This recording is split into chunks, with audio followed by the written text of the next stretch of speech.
আমি আজ এখানে দাঁড়িয়েছি ভিন্ন এক অনুভূতি ও আবেগ নিয়ে। বাংলাদেশের পলিসি লেভেলটায় আমার প্রথম বক্তব্য এটা। আমি এমন কেউ নয় যার কাছে সব প্রশ্নের উত্তর আছে বা সব সমস্যার সমাধান জানা আছে। তবু আমি বিশ্বাস করি নিজের ছোট্ট জায়গা থেকেও সমাজের জন্য, দেশের জন্য কিছু করার আন্তরিকতা আমাদের সবার মধ্যে থাকা উচিত। আজ আমি এসেছি শুধু শুনতে, শিখতে এবং একসাথে কাজ করার মনোভাব নিয়ে এগিয়ে যেতে। Today's dialogue is about women shaping the nation. But before we speak about shaping the future, we must be honest about the everyday lives reality shaping women's lives in Bangladesh. My earliest understanding of women's roles in society came from my family, as it does for most of us. Long before we encounter policies or laws or institutions, our homes become our first classrooms. They teach us what is possible, what is acceptable, and what is expected. In my home, certain things were never questioned. It was never questioned whether a woman could pursue an exemplary medical career while raising a family. It was never questioned whether a woman could build a nationwide social welfare organization on her own merit. It was never questioned whether a woman was fit to lead, to command authority in a room full of men. And it was never questioned whether the men in our lives would stand alongside the women in their lives as equals. My mother continued to excel professionally as a cardiologist in government hospitals, often in patriarchal settings, because she had encouragement and support at home to balance both career and family.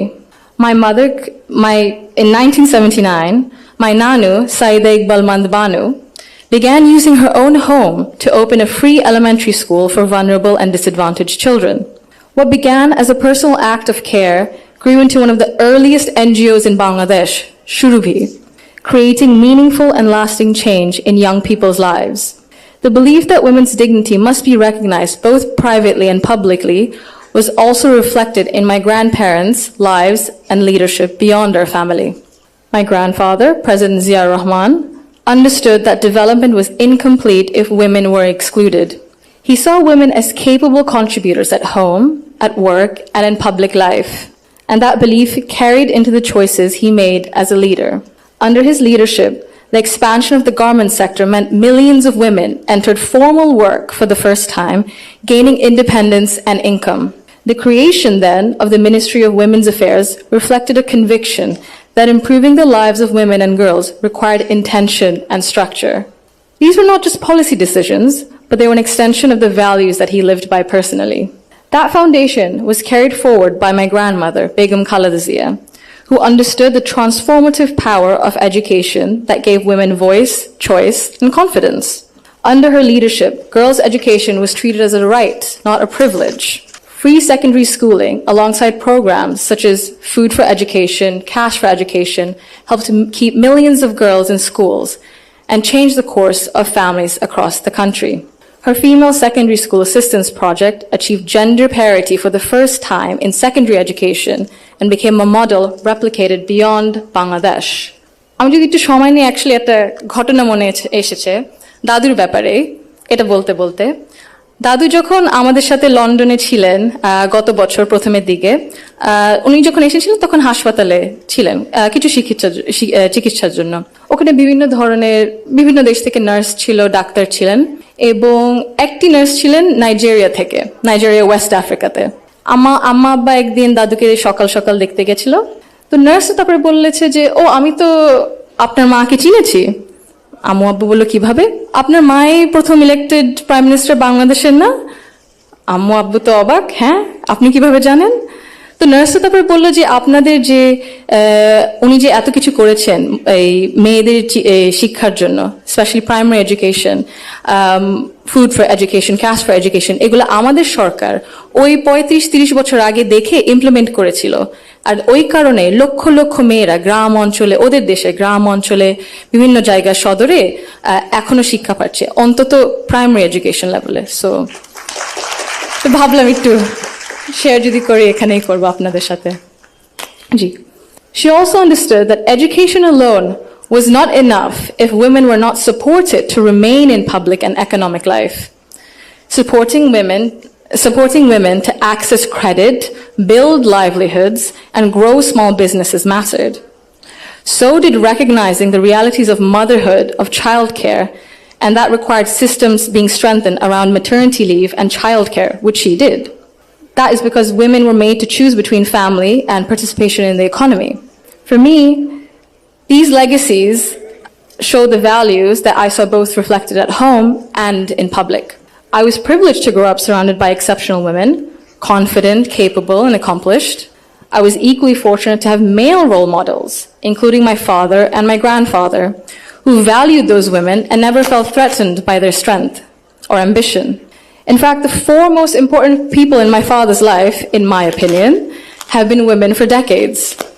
And he has treated them with deep respect and reverence, not as an exception, but as the norm. Because of this, I grew up with what I now recognize was a skewed understanding of society. Living between Bangladesh and the UK taught me something important. Policies and access alone do not create equality. You can expand education, pass laws, set national targets, but if social norms and daily expectations and mindsets remain unequal, empowerment remains fragile. This is not about overt discrimination. Inequality often survives through habit and comfort, through what feels normal. In Bangladesh, women still perform around 85% of unpaid household and care work, spending over 7 times as many hours as men on this labor each day. This work is valued at 19% of our GDP and remains largely invisible in economic planning and national decision-making. This makes something very clear. Gender equality is not a women's issue, it is an economic and national issue. When women carry the bulk of responsibility, their participation in the formal economy suffers. Despite significant gains in girls' education, women's labor force participation in Bangladesh remains below 40% compared to over 80% for men. Women are far more likely to step back from paid work after marriage or childbirth, not because they lack ability or ambition, but because systems assume they will absorb the cost. This imbalance begins early. Girls are expected to adjust their ambitions around family needs, while boys are rarely taught that responsibility and care are shared obligations. Over time, this became structural and progress stalls. Women are already leaders, and many of those leaders are in this room today. Women who have carried institutions, families, movements, and communities forward, generation after generation. Bangladesh's progress bears your fingerprints, even when history has not always said your name out loud. This brings me to a central point. Belief means nothing without action. To the men among us, our fathers, our brothers, our sons, our husbands, our colleagues and friends, your support for women's rights matters. Your celebration of women's success matters. But equality cannot survive on words alone. If systems and expectations continue to rely on women's sacrifice as the default, inequality continues comfortably. Fathers, in particular, I believe, have a unique role in breaking this cycle. I'm an only child, and I never was once made to feel that my parents wished for a son instead. My father once scolded someone for even asking that question. He understood that while I was treated with respect and care at home, the world outside would not always be the same. So he made sure that I could navigate it with confidence. What shaped me were not his speeches, but his consistency. Through his daily choices, he showed me what I should expect from the world. This is how change becomes sustained. When men confront in our lives, in our homes, unconscious bias honestly and model their behavior through respect and action, they create space for women not just to survive, but to thrive. In Bangladesh, the cost of inaction is visible. Girls' dropout rates sharply rise during adolescence. Women in public life, in leadership, face harsher judgment. In Bangladesh alone, there's a statistic that 78% of women have faced harassment online, primarily from Facebook. Education and opportunity collapse if inequality at home and in mindset remains untouched. And for a country facing climate change, economic and political transition, demographic pressure, Bangladesh cannot afford to sideline half its population through exhaustion and social expectation. When women are welcomed rather than sidelined, they do not only change their own lives, they change the future of their families and the future of the nation. If Bangladesh wants real progress, not symbolic success stories, but sustained national development, then empowerment cannot stop only at classrooms, only in offices or policies.